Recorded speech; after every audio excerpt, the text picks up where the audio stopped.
Hey guys, Mark from Tat the Automotive Technician. Today we'll be discussing an intermittent transmission fault in a Kia Sportage 2015 model with a 2-litre GDI engine in it. Now just a bit of a backstory on this vehicle. It was recently purchased and it had the typical engine fault in it. In other words, it used heaps of oil. In fact, 5 litres in 1,000 kilometres. It was sent back for a warranty claim and the engine was replaced.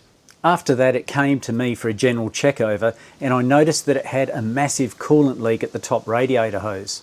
Alright, so it's really low pressure. We're looking at, what's that? 12 psi. Yeah, 12 psi, something like that. And already it's spewing out there something chronic. Can you see that?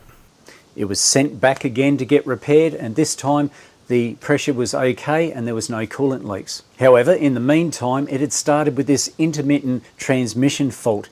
In other words, you'd put it into gear or as you were driving along and the thing would shunt so badly that you'd end up with your spine stuck through your skull. It went back to where it was purchased from. They couldn't figure it out. It was then sent on to Kia and they did a software update on it and it made no difference whatsoever. It was sent back to me to try and diagnose, and what I found in live data was quite interesting. So as I go through the various gears, notice that the oil temperature sensor is changing. I'm in first gear, park, neutral, 47 degrees, 48 degrees.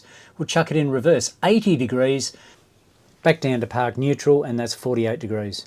You can see as it gets changes through the various ranges, the temperature goes crazy. This was a bit of a diagnostic clue. Remember, there was a coolant leak at the top radiator hose. That in turn was leaking over the top of the transmission. The transmission plug, which faces up like that, goes directly into the top of the transmission. So it wasn't that hard to diagnose after all. I simply removed that connector and noticed the amount of corrosion that was inside.